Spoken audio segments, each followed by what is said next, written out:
Denver's got some nice design going on.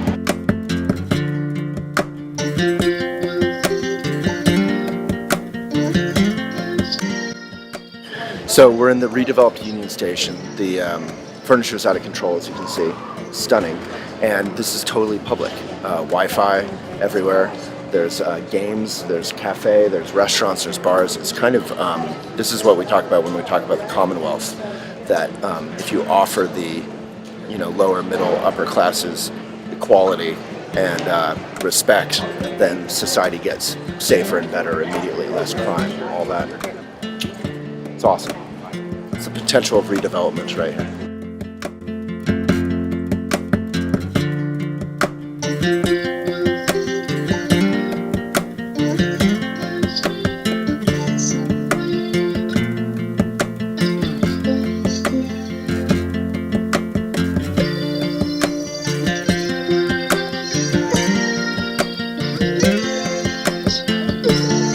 So Rachel has accomplished the impossible. She got Waylon into Denver out of Boulder. And Denver, one of the hottest cities in the US right now. For about a decade it's been, watch out for glass. One of the hottest cities in the US, or the hottest city for singles, music, stuff like that. But now there's been so much creative development. Eco-responsible, creative, inspiring, community-focused, and some affordable development that it's really kind of just taken off. It's almost like the new Brooklyn. So this is a great example, the source of taking a neighborhood that's pretty nasty in a lot of ways. No bike paths, no even like roads. The roads are all potholed, and Rachel and I just nearly got run over by semi-trucks and biked through like dilapidated, crappy fields of random stuff, and then suddenly we're here, and there's like restaurants and whatever, and it's safe, and people are bicycling, and yeah, you could say it's all hipster, but basically they're making a community safe and fun for families and arts, and that's awesome. The danger on the other side is that it gets Aspenized, it becomes just for the rich and not accessible. Welcome to the source.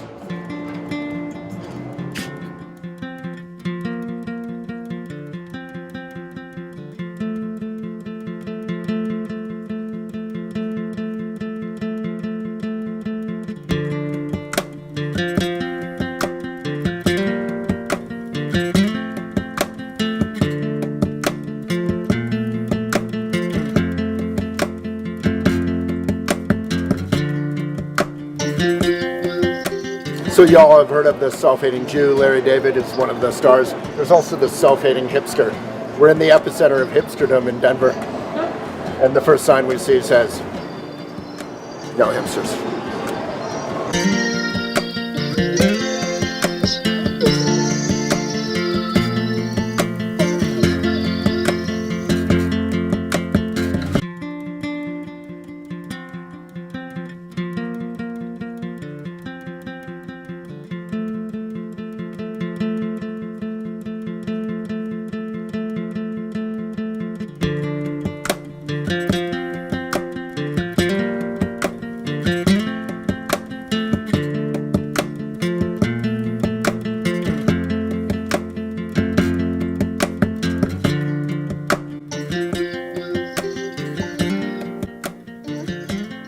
Hello, I'm here with Andra and Kyle Zeppelin, and we're here to talk about what makes a market so wonderful and fundamental to a great community. So maybe we could also begin with, what are some of your favorite markets, each of you, around the US and Europe? And Asia, wherever. Yeah. But maybe I'll start. Probably one of my most vivid memories of a market is in Madrid, where I was very pregnant, and we walked into their public market, and there was so much fruit everywhere. It was insane. So I come from a culture where we went to the market, and it was normal to see in Romania. In Romania, in Bucharest, yeah. But that market to me was like a I don't know, transformative experience. Kyle and I sat at our little counter where it was like a tiny little eatery that is legendary. It's one old guy who makes very simple Spanish tapas. And it was mid-morning and we had It was in Barcelona. It was in Barcelona. I was pregnant. It was so I don't remember transformative. anything. It was so, who cares where it was? Yeah, it it could was have been heaven. on Mars. That's widely considered the gold standard for markets, is the Boqueria in Barcelona. Well, I remember the guy who made us the chickpeas. Pinocchio. That was actually a woman. No, it was No, I'm not a kidding. woman. I have a picture. Like you just don't remember. Yeah. But I mean, that was amazing. And I, just growing up, getting to the age where I just went to the market, and our markets in Bucharest were gorgeous. And people came from all over the region to bring their produce, and Part of new urban design, which I don't know if that is interesting or influential in your thinking, is trying to facilitate sort of old-fashioned, like people running into each other where it's not planned. And markets seem to be that, right? Well, that was a huge part of the idea, is just looking around and seeing this whole generation of retail businesses that wasn't working very well, and thinking about a more collaborative model where people come for one thing, but the experience doesn't stop there. So it creates an opportunity for multiple businesses in the same environment and provide a place that's very conducive to that. And part of that is a more curated group of people. By curated, you mean it's not just like, the container store. it's not like you put an ad on Craigslist and say we are leasing space for food Or a real estate sign, centric for that matter. or a real estate sign. Yeah. And you say, what are the 12 elements we need to include here? And who are the people that, ideally we would want to experience? Going back to what are some of the favorite markets? One of Kyle's sisters lives in Seattle. We go to Seattle pretty often, and a few years back we went to Melrose Market. And you walk into Melrose, and we went to Melrose Market to go dine at Sitka and Spruce, which is sort of like their original farm-to-table restaurant in Seattle. And you loved it? we loved it, but more than loving it, we loved the place, because Sitka and Spruce is all the way at the end. It's a building that's smaller than this one. But you walk in, and the first thing you see on your left is the most gorgeous butcher counter you can possibly imagine. Great cured meat stand and stuff that's just stunningly beautiful. Not in the way that your meat cases and Whole Foods, because it's all arranged. In the way that it's hand cut, it's thoughtful, the whole presentation is gorgeous, and there's a connection there. And you see that, and on the other side there's a little coffee shop, and then there's a little cheese shop, and then there's a little flower shop, and you just start to understand, okay, so you walk out and you get some flowers and you get a card, or it's funny. It's like the last 50 years, the great invention was the grocery store, where you stopped having the butcher and you stopped having the florist, and you combined everything. And no one was specialized for in the sake anything. of efficiency. And the city isn't particularly good at grocery stores, so you can probably have a better grocery store experience somewhere in the suburbs. On the other hand, you do have this group of independent businesses. You have population density to be able to support that. So it's really taking advantage of the opportunity that's available. The other thing is there's really this kind of restaurant renaissance going on, where people are going out to eat more, and restaurants are being really valued, for better or for worse. And why are they going out more? I mean, it's not because there's more free breadsticks and all of that. It's just a busier lifestyle. It's really just the values that people have. Don't flinch when they spend $150 on a meal. Try and get somebody to spend $150 on a piece of art. It's not that easy. So you basically have the restaurants that create a lot of the flow of people, and this is true both in Europe and the States, because you have the borough market where you have people on patios that are drawn to the restaurants, and then you have some of the produce vendors. The what market? Borough? The borough market in London. Oh, okay. So that's a great Another model. transformative experience. I ate a great grilled cheese sandwich there. I want to go there. And it's not just limited to produce, and that's amazing too. On the other hand, to try and have 5 produce vendors that are all selling the same thing, it's It's not fully. We don't have the population density. People are more spread out. They're more dependent on their cars to be able to support that. So you try to kind of pick some spots to be able to have some of those market bases covered. Include the restaurants, but not have it be overly weighted in that direction. Again, people can only eat one meal at a time. Yeah. So you even can't- Americans. Even Yes. Americans. Yeah. So it's basically to try and provide multiple functions and not have it just be limited to kind of one thing. Yeah. And what are a few other favorite markets? Well, I think when Kyle Why? mentioned you're not able to have 5 produce vendors selling the same thing because Yeah. you don't have the population. Like one of the things I love in Europe, and where there's a market in Lyon that we had gone to several times. Sunday market on the river, outdoor, and you walk like 5 stands in a row, and all they sell is cheese, the same kind of cheese, Yeah. and each one of them made it. Yes. And all of them sell it, and all of them can survive and be successful and make a living out of this. So that's one market that's not at all like what we're doing here. It's just, to me, it's something that we should all aspire to get there. Right. What happens in Boulder on Right. farmers market days? Everybody has carrots and they still Yeah. sell them.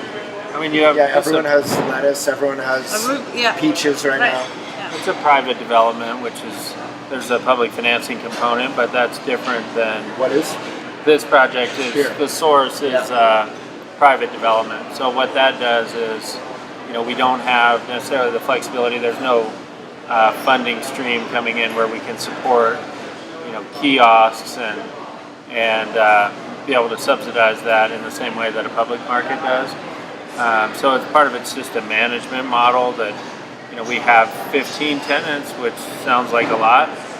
On the other hand, in the Boqueria, you have hundreds in Barcelona. Right. So Gotta go, I guess. there's that model, and it's evolved, to adapt to the economic circumstance around it. Just to be able to manage 15 relationships with independent businesses is challenging. It's in its own way, but once you get beyond a certain point, it becomes kind of untenable. The other one would be, in Berlin, you have Market Hall 9, and I think what they've succeeded in doing is creating like a really basically an event multiple nights out of the week. And it's really trying to fill in all those hours where you have the market functions that are really active throughout the day, the coffee in the morning, pastries, and then that at some point transitions into more booze-related functions. So you have the common area bar that's really set up to support some of that, where it becomes Germany. 5 o'clock somewhere. Yeah. And the restaurants are pretty dependent on that. You have the brewery. So here, I think we've really tried to get outside any existing models as far as things actively being produced here. You do have some examples of breweries, but to the extent that there's 5 or 6 of the businesses are really production focused. So that's really key to provide an experience where people know where their food is coming from and meet the people that are actively creating it.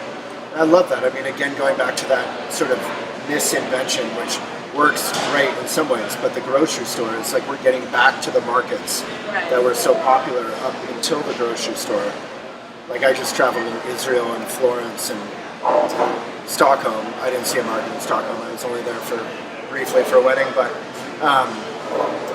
it's like there's these markets there that are so old and so powerful, and yet even in those markets you see a third of them are being taken over by cheap plastic made in China. Well, I toys. mean, I'll tell you, so growing up, we took our cloth bag to the market, right? Yeah.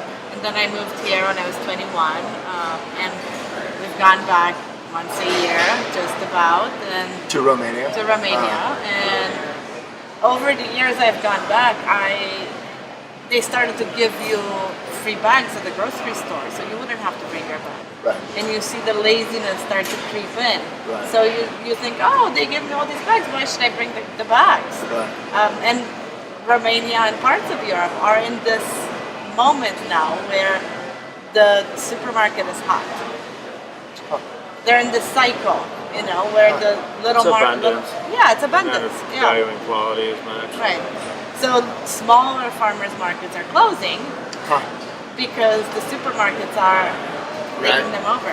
They're And I exciting. mean the pendulum swings, right? Yeah. That's what happens, and then you realize no, that doesn't actually work. It's not sustainable. It's not. Yeah.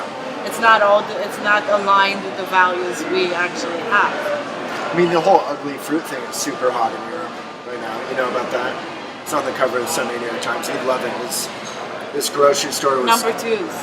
Yeah. Yeah. Basically, people won't buy a carrot if it has two Right. ends to it, or an apple if Yeah, I it's saw weirdly that. shaped. Yeah. I mean, speaking of transformative experiences, when I first moved here, I saw this apple, this gorgeous, shiny green apple in a grocery store, and I had never seen an apple like that before my entire life. I just had not seen anything like Yeah. that. So I bought this apple, and it was awful.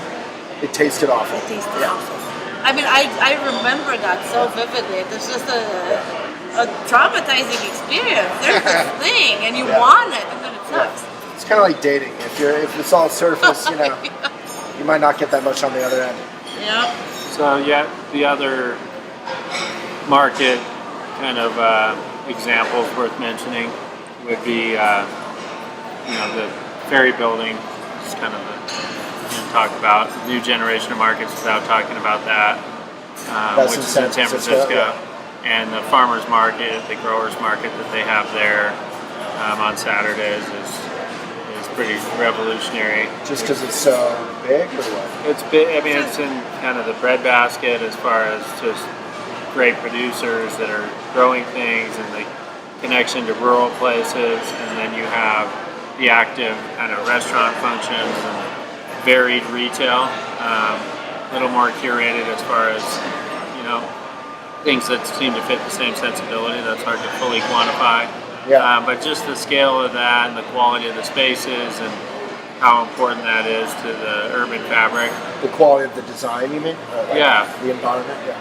So, that would certainly be up there. Oxbow and Napa is going on 10 years, a little more eclectic.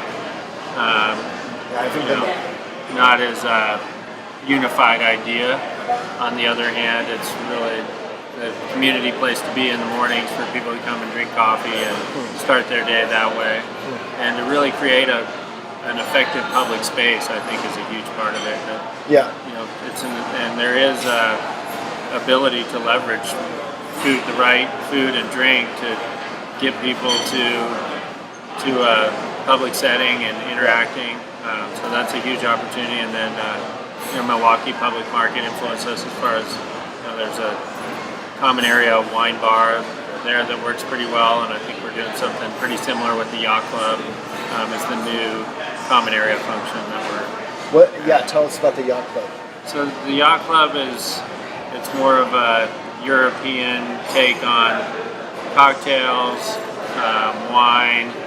It takes up the common area of the source, so it's kind of tried to add some finishes and some pretty interesting art piece with LED lights that's programmed that runs video content through it, and working with some of the local artisans, artists to really create an environment around that. They have a collaboration worked out with Acorn to provide food carts. Yeah. So they're going to do a modern take on dim sum. So food carts that are going to run through there that are going to. What's an American take on dim sum? Well, it's not the format, specific, right? It's just the cart with various I see. various foods, various dishes, right? That come through, and next time another one comes through. And, One of the things that is possible here is, we exist in the States, so it's a European style market. On the other hand, you go to Europe to in Berlin, you go to the market and it's basically a wine shop, only has wine. And in the States, you have the ability to get outside some of what's traditional and just do things that make sense, that are fun. Yeah. So the wine store has beer and it has spirits. And just to get outside what's expected and typical, if it makes sense. Right. And I think there's some of that it's trying to embrace some really traditional approaches, and when it makes sense, to do some more radical things. I like that. It's not as simple-minded. You're just trying to do it in the old way. You're just actually trying to you get the gotta best adapt. of the old and Right. the best of the newer and common sense. I love the whole public market. We're talking about it because, like the Boulder Farmers Market, I call it free therapy. You have sunshine and the creek and water and children and dogs and No more community. dogs. Dogs on the periphery. I wrote a really nasty article about The no dogs. the no dogs thing. I felt like that was the Do beginning you of have the, a dog? yeah. So you were one of the people who brought your dog. Oh yeah. Yeah. I have a I was one of the people Yeah. trying to fend a toddler from dogs. Oh, you liked that there are no dogs. So It makes my life easier. we have I'll a good just say that. compromise now where dogs can be on the periphery Yeah. Yes. and they can attack children there Right. on the lawn. It's not attacking them. It's But there's just, a- it's like there's a safe hot zone. and Yeah. sticky. Yeah. And you have like a little thing like Right. trotting around. Now and I you have, like, a understand the dog Denver on top of yuppies it. came in, clamped down on our Boulder Farmers Market. I love it. Yeah, I actually declared that was the beginning of the The safe, end. trying to make everything safe and I don't think it's sterile. safe. It's Yeah, just, we'll argue later. She'll beat me in the argument. But the fundamental to the beginning of America and democracy is the Commonwealth and the notion that the public gardens and that where everyone would come together Right. and trade and drinking coffee at home is nice if you have good coffee and all that. But there's something about going out and, like you were saying, or drinking being at with people. happy hour. Yeah, and also that it's not planned. It's not just Right. people you're trying to meet with. It's like I saw Vaj this morning, and I saw Francesca at Kitchen Next Door, just an organic, Right. no One pun more- intended. Yeah. No, it's, Community. yeah. So I love it. Well, thank you. Thank you. Now I have to visit all those places. Yeah. Public markets.